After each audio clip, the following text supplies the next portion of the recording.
This story is about a person who holds a smartphone in their hands and believes they own their life. About a generation that, for the first time in 200 years, risks leaving the stage without bequeathing to its heirs a single patch of land, a single book, or a single door of their own. This is a story about the quiet, engineered rewriting of the contract between the individual and the system. A rewriting that is happening right now and is happening not where one typically looks for it. What is at stake is what once seemed like air itself. The very right to call something your own. Your own corner, your own car, your own bank account, your own savings, your own data, your own body. Trillions in debt that cannot be repaid demanded an engineering solution. And a solution was found. Re-register the population from owners to users with dynamically regulated access. This is not a slogan and not the plot of a dystopia. This is a business plan, spelled out in dull reports, in the code of smart contracts, and in the specifications of central bank digital currencies.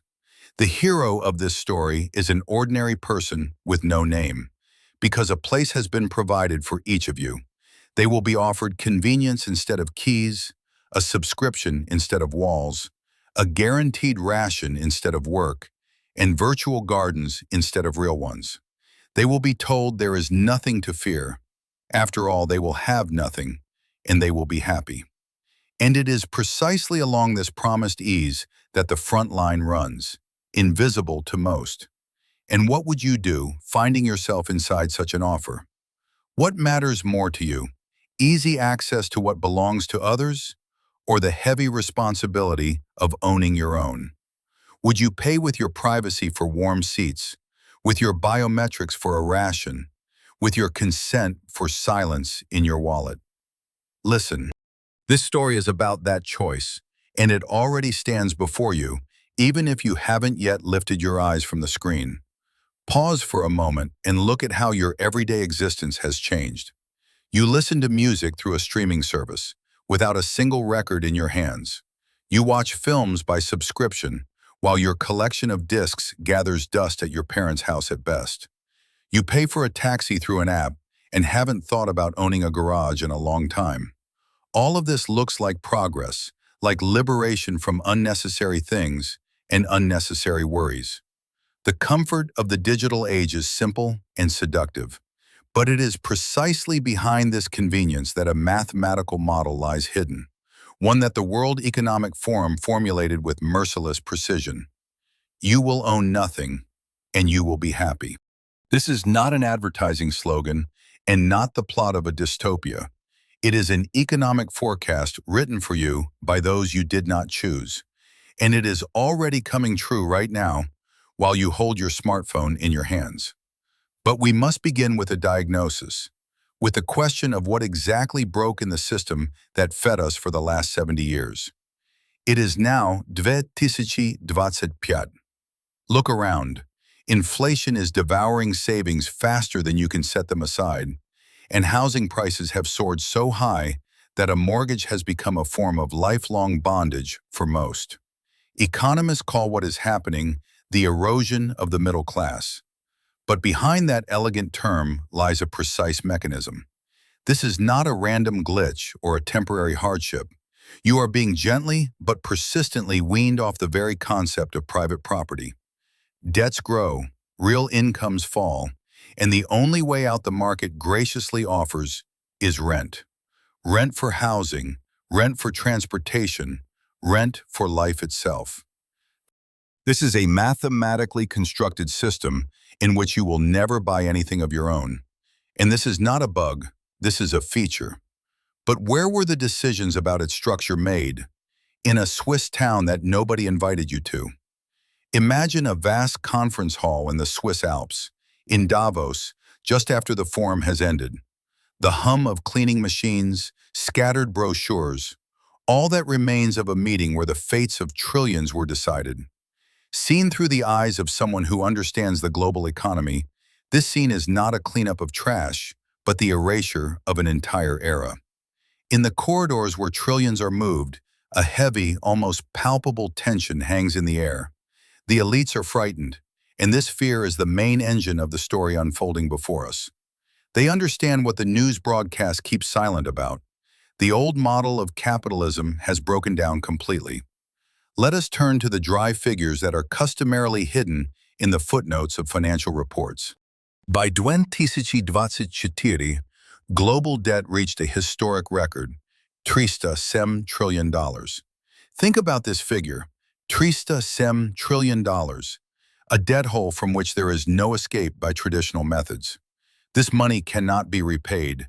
It can only be written off or devalued. The world economy resembles an overheated steam boiler, and those who stand at the controls know perfectly well. If the pressure is not released in a controlled manner, the boiler will explode, burying their power under the wreckage. It is precisely at this point of historical deadlock that the concept of the Great Reset appears. Not as a conspiracy of villains in a dark room, but as an engineering solution to the bankruptcy of the system. According to the Oxfam report for 2023, 1% of the wealthiest people on the planet already owns $45 trillion, more than the entire poorest half of humanity combined. Such a gap is not merely immoral, it is mathematically unstable.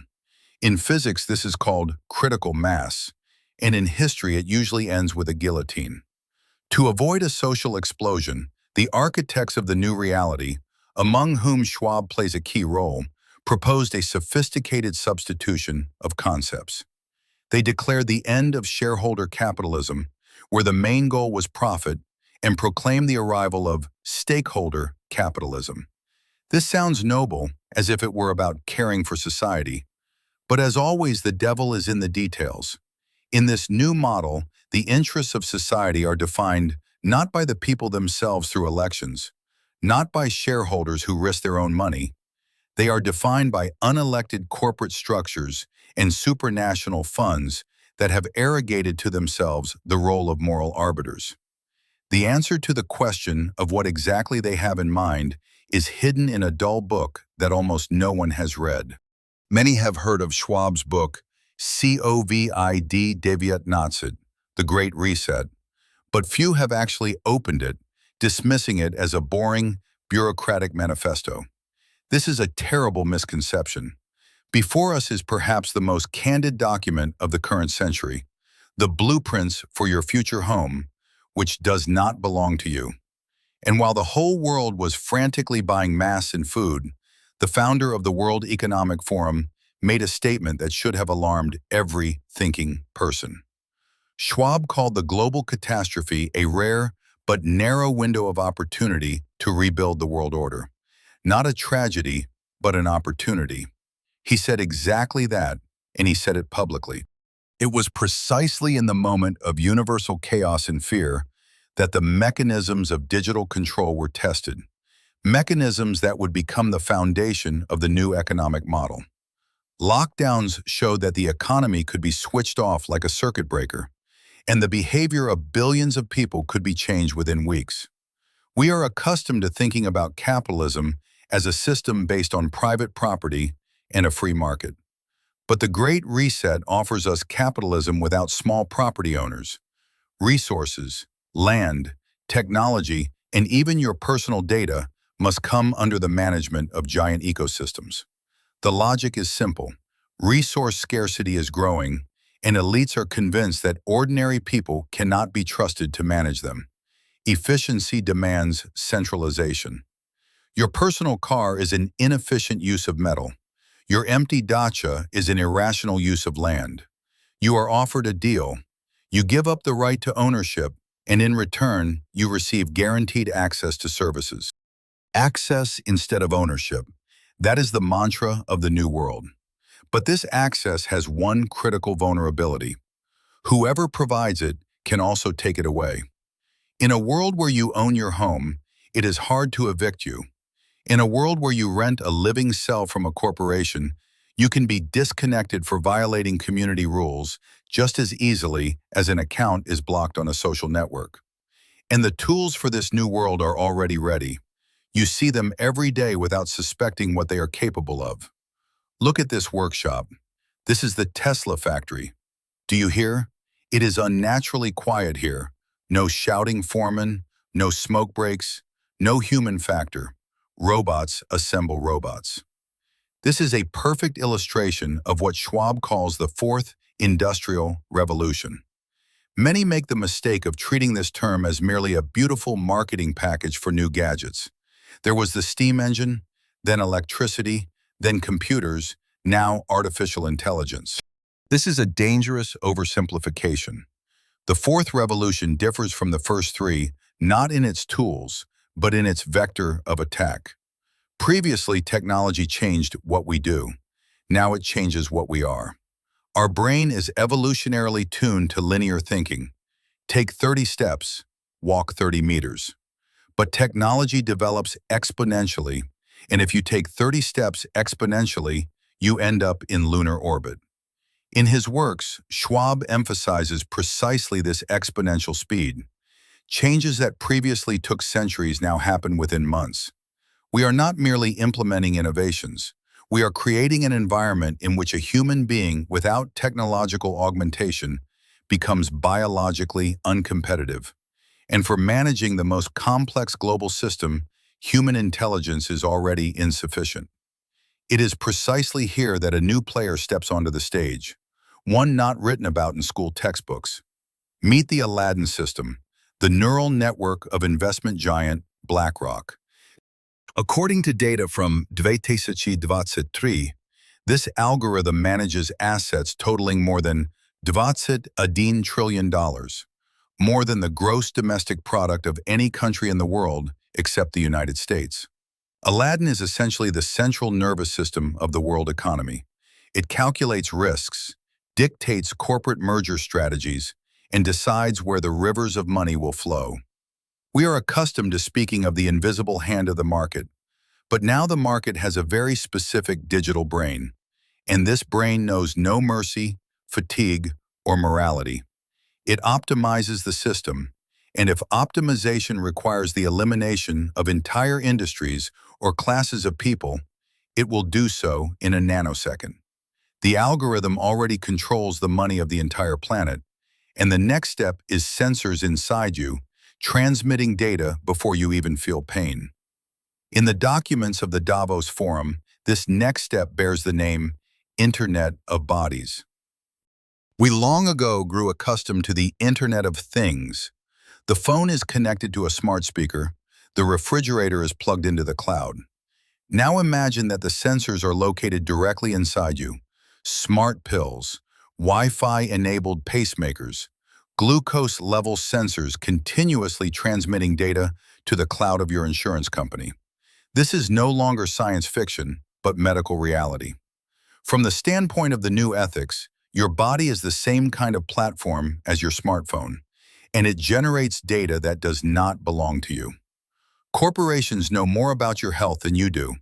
They will learn of your blood pressure rising before you feel a headache.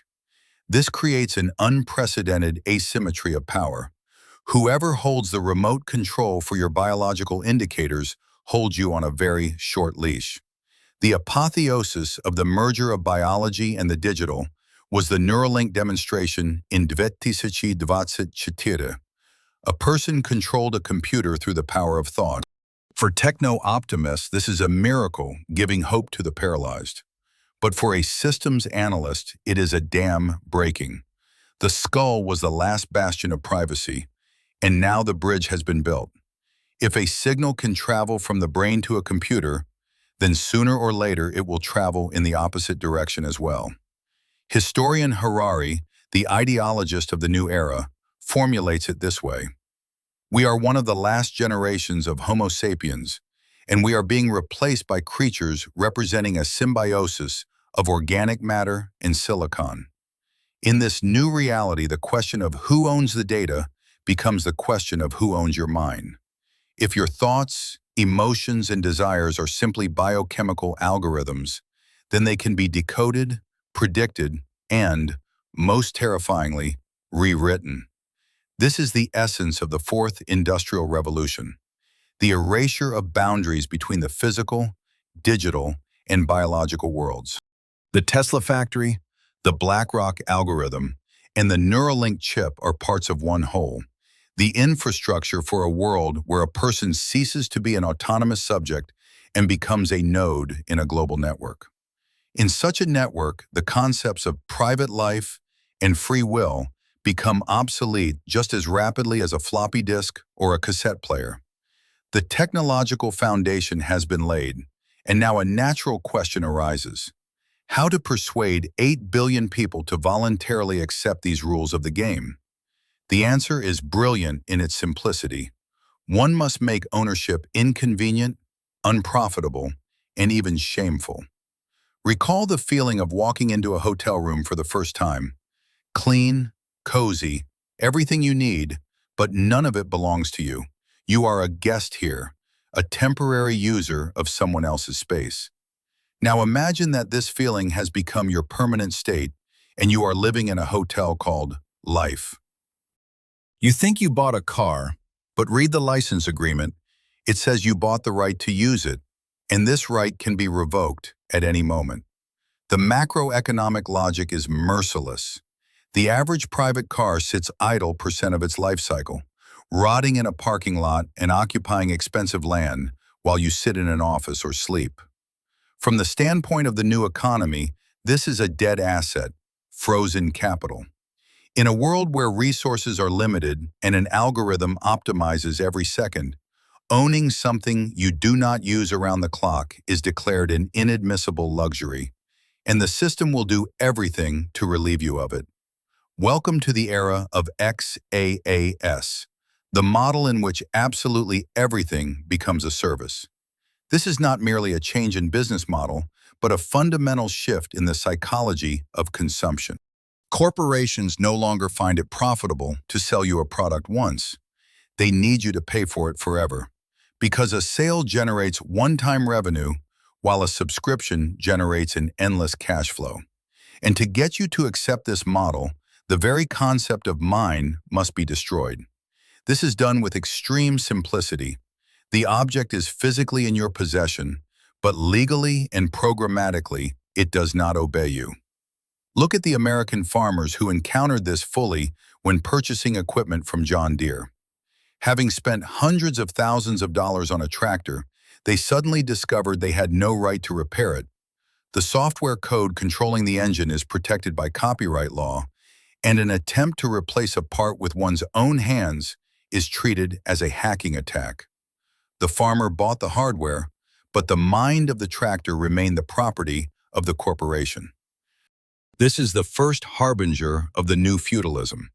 You pay full price for a product, but in fact you acquire only an expensive license to use it, a license that can be revoked at any moment. The same principle quickly migrated from the fields to urban garages. Recall the scandal with BMW, which began selling seat heating by subscription. The heating element is already physically built into the car. You paid for its manufacture when you bought the vehicle, but it is blocked programmatically. Want warmth in winter? Pay $18 a month. Stop paying. The function is deactivated remotely. This seems absurd, but for investors, it is a goldmine. Manufacturers turn material objects into terminals for microtransactions, and your car is no longer your fortress. It is a cash machine on wheels. How then to explain all this to people accustomed to private property? The concept of the circular or round economy enters the scene. This sounds noble. We protect nature, recycle materials, reduce our carbon footprint.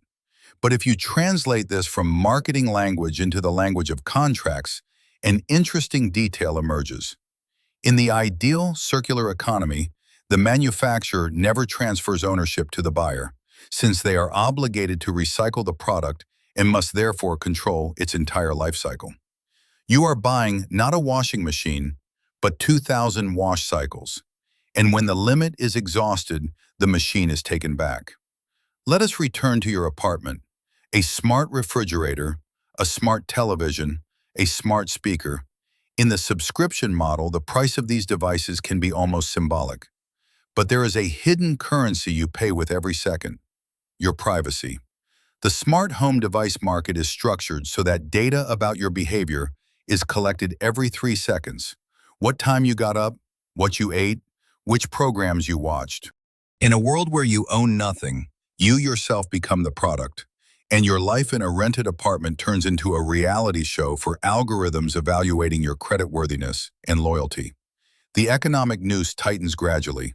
Inflation makes purchasing quality goods inaccessible to the middle class. Housing grows more expensive faster than wages. The car becomes a luxury, and subscription is presented as salvation. Why save for 10 years for an apartment when you can live in a co-living space by subscription today? The advertising whispers. This is the comfort trap. You gain access to high-level benefits here and now, but in exchange you sign a contract that turns you into a perpetual debtor with no savings to pass on to your children. This is how the precariat class forms. People with an unstable position who have no safety cushion in the form of assets. If you own a home, you can survive job loss. If you rent everything, from the roof over your head to your winter jacket, any financial hiccup throws you onto the street. Dependence on the system becomes absolute. You cannot slam the door and walk out because the door is also on subscription, and your access code can be canceled for a late payment. Freedom is a function of property, and without property there is no independence. We are witnessing the revival of the feudal model, only instead of land and plows, there are digital platforms and accounts.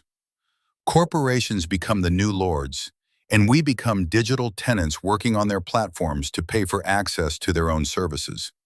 The only difference is that the medieval peasant knew of his dependence, whereas the modern user lives in the illusion of freedom of choice, choosing between streaming services while the real choice, to own or to rent, was made for them long ago in the offices of Davos.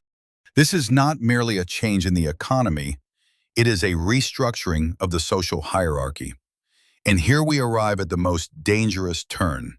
If your entire life is a service, what happens when the service provider decides you are a bad customer? We are inside a giant data center. Here, amid the hum of cooling systems, thousands of screens flicker, not merely with data, but with someone's fates. Through the eyes of a digital ecosystem architect, you see not names, but parameters. Credit score, carbon footprint, vaccination history, political activity. In a world where you own nothing, access to goods ceases to be a right that can be purchased with money. It becomes a privilege that must be earned through behavior. You were told that control means prison bars and barbed wire, but that is the outdated technology of the last century. True control in the era of the Great Reset is invisible and sterile. You do not need to imprison a dissident in a cell. It is enough that the turnstile on the subway does not open before them, and their electronic pass to the office glows red. If you live by subscription, all it takes to disconnect you from life is a single line of code. China's social credit system is often presented by Western media as frightening exotica. But let us face the truth. It is simply a successful beta test of the global architecture. Already today, millions of Chinese citizens cannot buy a high-speed train or plane ticket. Their reliability rating has fallen below the critical threshold. The cause can be anything: an overdue loan, an incautious post on social media, associating with undesirable people. The system does not punish physically, it simply narrows the life corridor to the dimensions of your apartment. In the West, this mechanism goes by another name, ESG, Environment, Social Policy, Corporate Governance. This is the same social rating, only implemented not by a party, but by investment funds. The Corporate Inclusivity Index and Green Agenda compliance today directly affect the stock market value of Fortune 500 companies. If a business does not submit to ideological requirements, the Aladdin algorithm we mentioned earlier cuts off its oxygen by withholding investment. But the most telling precedent occurred not in Beijing, but in democratic Canada. In February 2023, the Freedom Convoy, a trucker protest against COVID restrictions, was suppressed not with tanks. The government did something more effective. At the request of the authorities, banks froze the accounts of protest participants without a single court order. In a single day, people were left without means of subsistence in their own country. This was a moment of truth. Your money in the bank does not belong to you. It is merely a digital record that the system administrator can erase at their discretion. If your card can be blocked for political views, you are already living in a social scoring system whose rules are rewritten on the fly. The digital systems architect sees in this a shift of society's basic protocol. The presumption of innocence is replaced by the presumption of compliance. You are obligated to prove to the system that you are a good citizen. Otherwise, the transaction for buying bread will not go through. And now add another parameter to your profile, your carbon footprint. In the logic of the Great Reset, every action of yours, driving a car, buying meat, heating your home, harms the planet, and therefore your consumption must be limited. Technically, everything is already ready to link your bank account to a CO2 emission counter. Exceed the monthly norm, and your card will no longer pay for gas or an airline ticket. This is precisely where the trap of the rented life snaps shut. If your apartment, car, and even your smartphone do not belong to you, you have no leverage on the system and nowhere to slam a door. Corporations and states merge into a single conglomerate where the former provides surveillance technology and the latter legitimize its application. This is the architecture of the perfect prison, where inmates pay for the upkeep of their own cells through subscriptions. We are witnessing the death of classical law. Previously, the law existed as a text that could be contested in court. Now the law is turning into software code that executes automatically. A smart contract knows no mercy and does not listen to lawyers. If a sensor in your body or your car records a violation, punishment comes instantly. This is the Internet of bodies in action, your physical reality moderated just as harshly as comments on the Internet. But even this system has a vulnerability: cash. As long as there is a paper bill in your pocket, you retain the remnants of anonymity and freedom of choice. You can buy food from a neighbor, bypassing the digital, all-seeing eye. Cash is the last bastion of private property that prevents the elites from closing the circuit of total control. This is precisely why the war against it is waged with such fury, under the pretext of fighting terrorism and money laundering. The elites need an instrument that allows them to control not merely access to accounts, as happened in Canada, but the destination of every specific cent. Money that knows what it can and cannot be spent on. Money with an expiration date, capable of burning out if you do not put it into the economy quickly enough. This is only half the system. The other half consists in your money itself becoming programmable. To close the circuit of behavioral control, the system lacks one final element: control over the medium of exchange itself. As long as you can pass a paper bill from hand to hand without a digital trace, you remain invisible to the algorithms of the Great Reset. For the architect of the new reality, cash is a black hole in the data, an inadmissible error that allows you to preserve your autonomy. Therefore, the transformation of money we are witnessing now is not simply a change of form from paper to code, but a fundamental change in the very essence of what you own. The digital ecosystem architect, looking at the streams of transactions in their server room, sees a picture inaccessible to ordinary people. Money has ceased to be a universal equivalent of labor. In the new architecture being built right now, money is turning into a tool with conditional logic.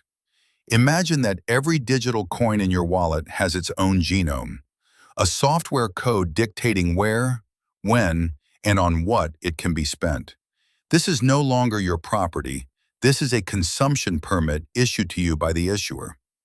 Many confuse central bank digital currencies, known as CBDCs, with cryptocurrencies like Bitcoin, but these are polar opposites. Cryptocurrency was created as a decentralized instrument of freedom, outside state control, while CBDCs represent the apotheosis of centralization. This is a fiat currency in which the central bank sees not merely the balance of a commercial bank, but every specific wallet of every citizen in real time.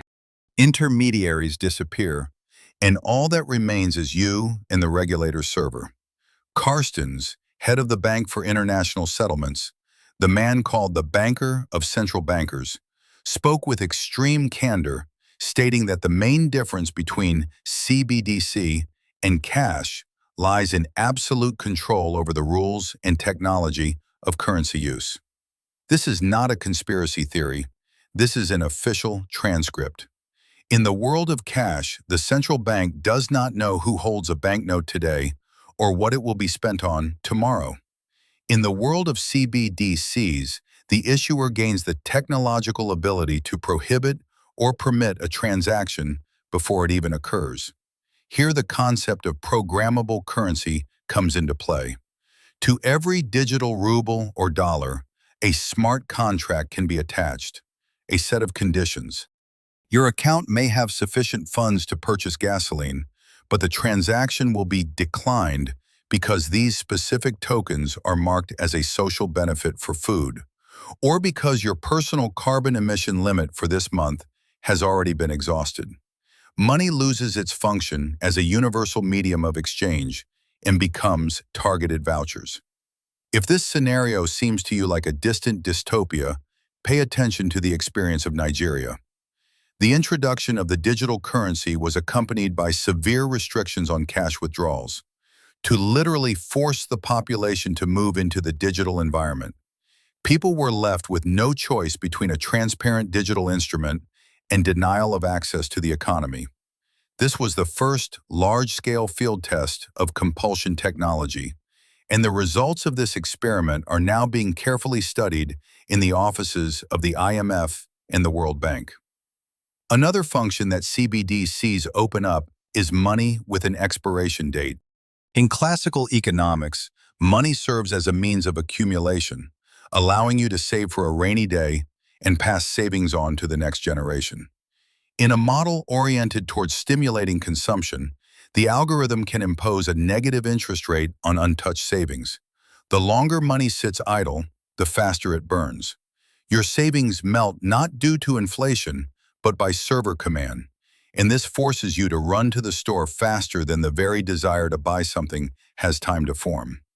The realization that money can go stale like a forgotten yogurt on a shelf causes genuine existential shock, because our entire understanding of financial security was built on a simple principle.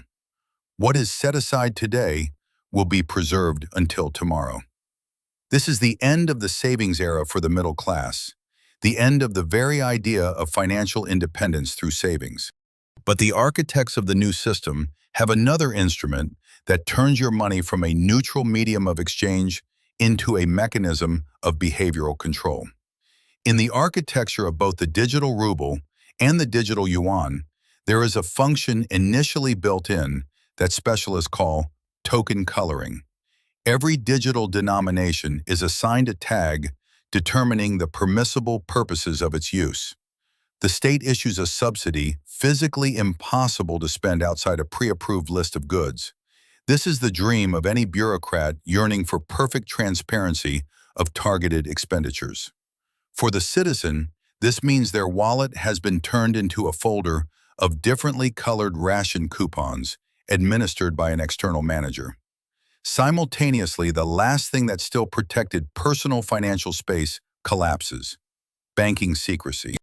In the system of central bank digital currencies, this concept becomes an anachronism incompatible with the protocol code. Every purchase, every transfer, every donation is permanently recorded in a ledger that can neither be cleaned nor contested. If previously you could anonymously support a friend or send money to an unpopular organization, in the world of programmable money, any such transaction becomes an automatic marker of unreliability, instantly lowering your social rating. You did not break the law. You simply pressed the wrong button in a world where human behavior is evaluated by standards that no one chose by vote. This logic fits perfectly into Schwab's concept of stakeholder capitalism. If the goal of the economy is declared not profit, but the abstract common good, there must be a mechanism compelling market participants to act correctly. Programmable money is precisely such a mechanism. You no longer need to be fined for an already committed action. The system will not allow the undesirable action to occur at the protocol level itself, blocking the transaction before it is completed. You become a user whose access rights to resources are dynamically regulated depending on your compliance with the current agenda. This is not a prison of concrete and bars, but a prison of smart contracts, where the warden is replaced by a line of code, and your freedom of movement, nutrition, and even treatment is determined by the balance of tokens with different access levels. Technological feudalism acquires the features of a complete system. The central bank, in the role of suzerain, grants the vassal the right to use resources in exchange for loyalty, and this deal has no statute of limitations. But a question remains that this entire construction carefully sidesteps. What to do with those who are not needed by it, even in the role of a loyal consumer? Look at the sterile offices of OpenAI in San Francisco. It is quiet here. There are no production workshops, no trade unions, no queues for pensions. There are only server racks and a handful of engineers writing neural networks that will tomorrow replace the engineers themselves. We long comforted ourselves with the thought that the elites need our working hands, but this postulate is obsolete. For the first time in history, the equation of capital has changed so fundamentally that it threatens the very right of billions of people to a place in the system. In the 19th and 20th centuries, the factory owner brutally exploited the worker, but needed them. You were needed by the system, and this guaranteed survival. Today we are entering an era that is more frightening than exploitation, because it does not need you at all. Scan your iris, receive money. This sounds like a scene from a dystopian novel, but it is already working, and behind it stands the same person who created ChatGPT. Let us turn to the World Economic Forum's Future of Jobs report for 2023. Its figures look dry, but their content is catastrophic. By 2027, 83 million jobs will disappear from the labor market, while only 68 million new ones will appear. Simple arithmetic yields a net loss of 14 million vacancies, and this is only the first step of the exponential curve. Yuval Harari, Israeli historian and WEF advisor, called this process the birth of a useless class, a term that sounds cruel but represents not a moral condemnation, but a cold economic verdict. We are talking about billions of people whose combined contribution to gross product is less than the cost of their education and maintenance. Neural networks write code better than a beginning developer. Algorithms diagnose more accurately than a general practitioner, and warehouses operate around the clock without sick leave. In this scheme, the human being turns out to be the weakest, most expensive, and least reliable link in the production chain. And it is precisely here that the concept of universal basic income enters the scene. Liberal economists present you buy I as a humanistic achievement, money simply for the fact of existing. But if you remove the layer of noble rhetoric from this concept, in the context of the Great Reset, unconditional income is not an act of mercy, but a payment for silence, a way to prevent a social explosion when armies of unemployed take to the streets. However, these free monies have a hidden price that you pay with your own body. Altman's project, the creator of ChatGPT and head of OpenAI, called WorldCoin, is a perfect illustration of the deal of the future. You are offered cryptocurrency just like that. You only need to approach a silver sphere, a device called the ORB, and allow it to scan the iris of your eye. You sell your unique biometrics for digital beads, and this is called proof of humanity. Because in a world overflowing with bots, your biological shell becomes the only genuine asset. The scheme closes with impeccable logic. Artificial intelligence takes away your job, depriving you of income, and the same technology giant immediately offers a digital allowance so you do not die of hunger. But to receive this ration, you are obligated to voluntarily submit to digital registration by surrendering your biometrics to a global database. You cease to be an economic subject and become an object of maintenance with a social tariff. When a person no longer needs to commute to work, a natural question arises. Why would they need to go anywhere at all? It is precisely here that the concept of the 15-minute city enters the game. On paper, it looks like an ecological utopia. All necessary facilities, shops, hospitals, schools, are located within 15 minutes walking distance from home, with parks and clean air everywhere. But through the eyes of a security systems specialist, this is the ideal architecture of containment, the division of a megalopolis into isolated sectors. In Oxford, where this model began to be tested in 2023, residents encountered a concrete reality. For leaving their zone by car beyond the established limit, a fine was levied, cameras read license plates, algorithms recorded every violation. The logic is ironclad. If you receive a benefit and do not go to work, you have no grounds for crossing the city and burning fuel, and therefore your life must pass within the allotted perimeter. This is not a prison. It is simply the optimization of biomass logistics. In this new reality, the very concept of career disappears. Social elevators stop because the upper floors are occupied by algorithms, and all that remains is horizontal mobility within virtual spaces. Those expelled from the real economy will be offered migration to metaverses. There they can feel significant, earning digital achievements, while their physical body is in a capsule of social housing paid for by tokens with a limited lifespan. Universal basic income is a leash, and it is a remarkably short leash.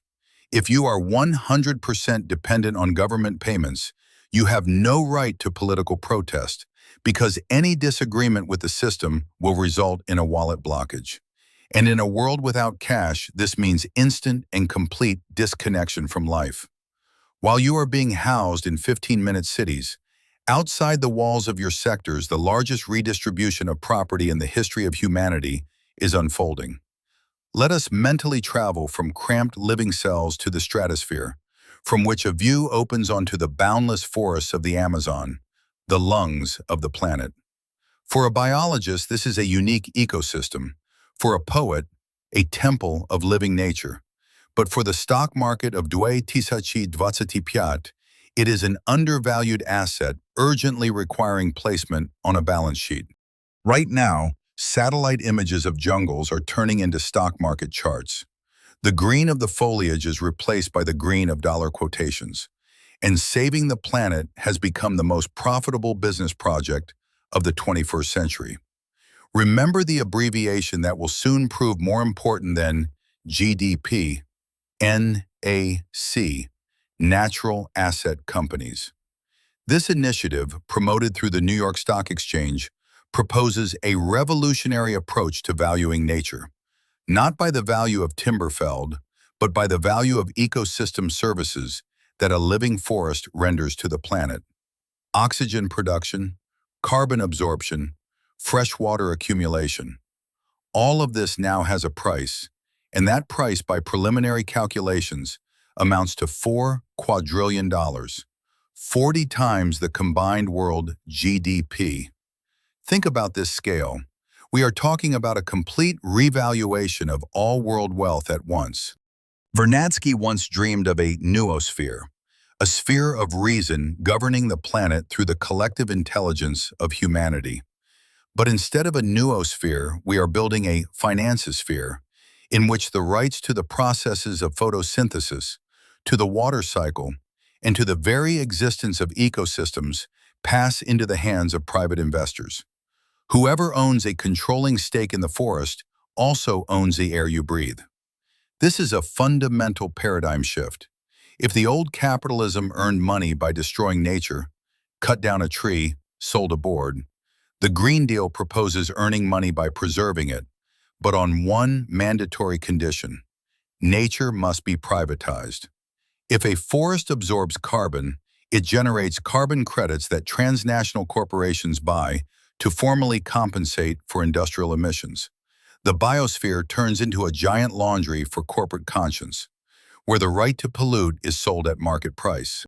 The European Carbon Border Adjustment Mechanism, CBAM, sounds in diplomatic language like an instrument of climate responsibility, but in the language of real politics, it is green protectionism, pure and simple. If a factory in a developing country produces steel on coal rather than expensive green technology, its products, when exported to Europe, are taxed heavily. This is an effective ban on industrial development for poor countries, neo-colonialism in an ecological wrapper. The wealthy North, which spent centuries burning coal and oil and built its prosperity on this, now tells the South that repeating this path is unacceptable.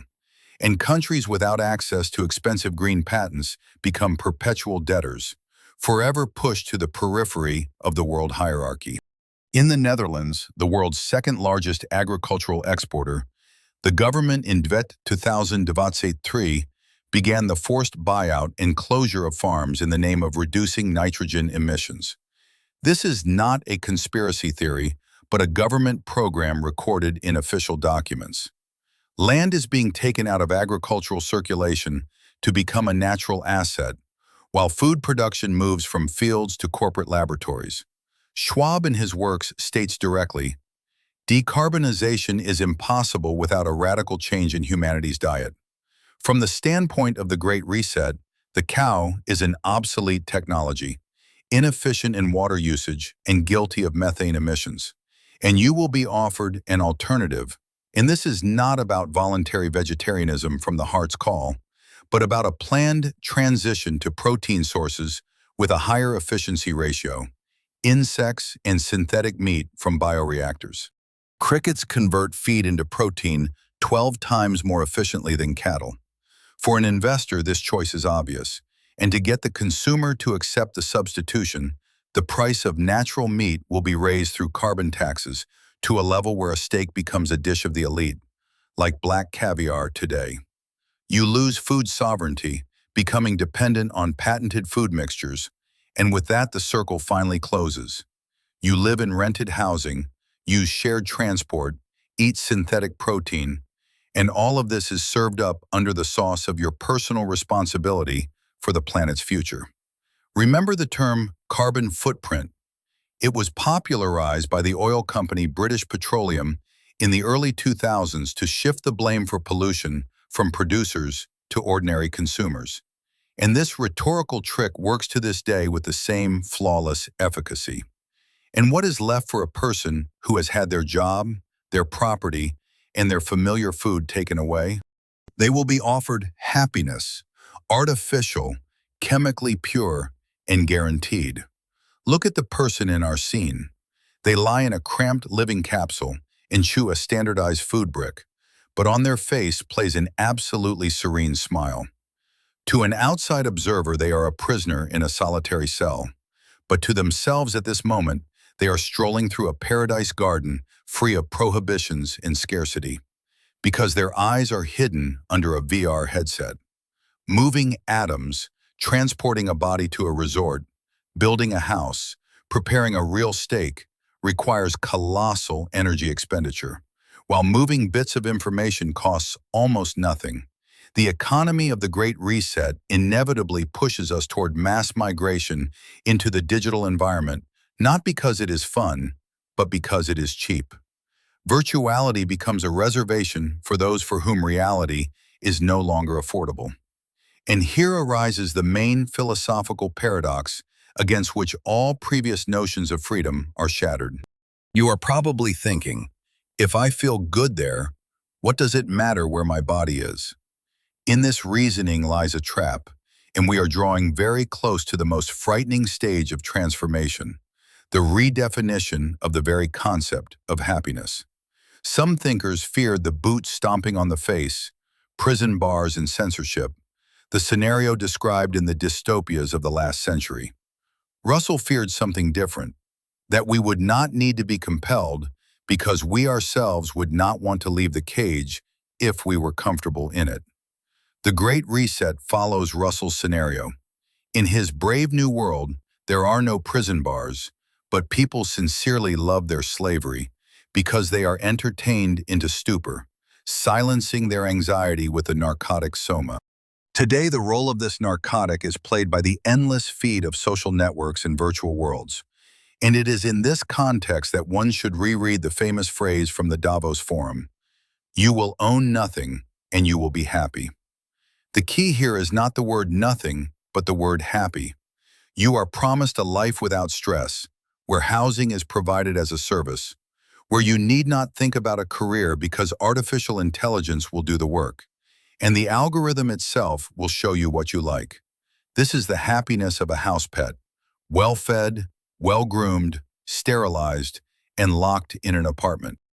The British philosopher and mathematician Russell, back in the mid-20th century, long before the advent of the internet, predicted what he called scientific dictatorship. The ideal tyranny of the future would abandon the whip and govern through the manipulation of pleasure, for it is incomparably simpler and cheaper to manage a well-fed and entertained person than to suppress a hungry rebel.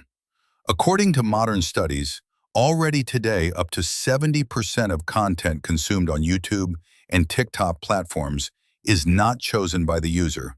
It is served up by recommendation algorithms. You are not living in an open information space, but in a personalized reality tunnel whose walls have been built by neural networks to keep you glued to the screen as long as possible. The tech giants have hacked a biological vulnerability of our species. Our brain is an ancient machine that does not distinguish between a real achievement and its digital imitation. And dopamine is produced equally regardless of whether you obtained real food or opened a loot box in a video game. This is precisely why for the younger generation, a digital skin in a video game already holds greater value than a branded shirt made of real fabric. We are growing accustomed to pixels mattering more than matter, and this makes us ideal citizens of a world in which ownership of things has been abolished. The surrender of subjecthood happens imperceptibly, step by step. First, you delegate to the navigator the choice of route, then to the algorithm, the choice of music and film, then to the app, the choice of partner, and ultimately you delegate to global structures the right to decide what you eat, where you live, and what you think about. You become an object of management, a resource that must be efficiently maintained so it does not create interference in the system. Virtual life consumes hundreds of times fewer resources than real activity. From the standpoint of saving the planet, the ideal human being is one who lies motionless, connected to the matrix, expending only the energy needed for the brain to function. This is the limit of optimization. But is this life? We have taken apart all the gears of this machine, and now before us lies the dry residue of facts. Dawn rises over the megalopolis, erasing the boundary between sleep and waking. The server lights fade, but data continues to flow through the fiber optic veins of the planet, like blood in a giant organism. The analyst closes their terminal, leaving on the screen a final chart, the bifurcation point. The picture we have assembled frightens not by its cruelty, but by its cold mathematical logic. The Great Reset is not a conspiracy of comic book villains. It is the immune response of a dying financial system. When global debt exceeded $1 trillion and the model of infinite consumption ran up against the physical limits of the planet, the elites made the only decision that allowed them to retain power. They decided to cancel capitalism for you while preserving it for themselves. This is a transition from a system in which you could become an owner to a system in which you are a user with access rights regulated in real time. The merger of the biological and the digital that Schwab warned about has already occurred. Your smartphone knows more about you than you do yourself. Your biometric data has become a commodity, and your behavior has become a stock market asset.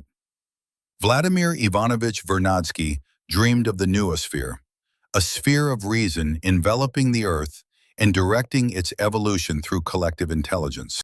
But what is being built now resembles more a digital cage, where an algorithm and a social rating decide whether a specific person deserves the resources necessary for life. Russell said that there is no care more tormenting for a person than to find someone to whom they can hand the gift of freedom with which this unfortunate creature is born. The deal being offered to you is simple. Surrender your freedom, the freedom to own, the freedom to make mistakes, the freedom to disagree, and receive bread, spectacle, and a guarantee of safety. Universal basic income, the sharing economy, and the metaverse are clauses of a single contract, signed not with ink, but with the silent consent to accept convenience instead of sovereignty. However, history shows convincingly, any system striving for total control accumulates entropy and sooner or later collapses under its weight. The error of the architects of the New World consists in their attempt to drive the chaos of human nature into the Procrustean bed of linear algorithms, forgetting that a person is not simply a set of data for optimization. Within us is encoded an irrational code, an aspiration toward freedom that cannot be digitized. It is precisely now that we stand at the crossroads of two roads. The first is a wide, gleaming highway of digital feudalism, convenient and brightly lit. Walking along it is easy. You need not think or make decisions. The system will do everything for you. But at the end of this road is a dead end, where the human being is transformed into a house pet of algorithms, well-fed but stripped of purpose and meaning. The second road looks like an overgrown, difficult path. This is the way of technological sovereignty and personal responsibility. It is the use of those same technologies, blockchain, encryption, decentralized networks, not as instruments of control, but as instruments of liberation. The rejection of the convenience of centralized platforms in favor of independence. The creation of horizontal economic structures where trust is ensured by mathematics rather than by the authority of a bank. This path requires effort, knowledge, and the readiness to go against the current. Technologies in themselves are neutral. A knife cuts bread or kills. It depends on the intention. A digital ruble can become a collar, while Bitcoin can become an instrument of freedom. A neural network can manipulate consciousness, or it can help find a cure for cancer.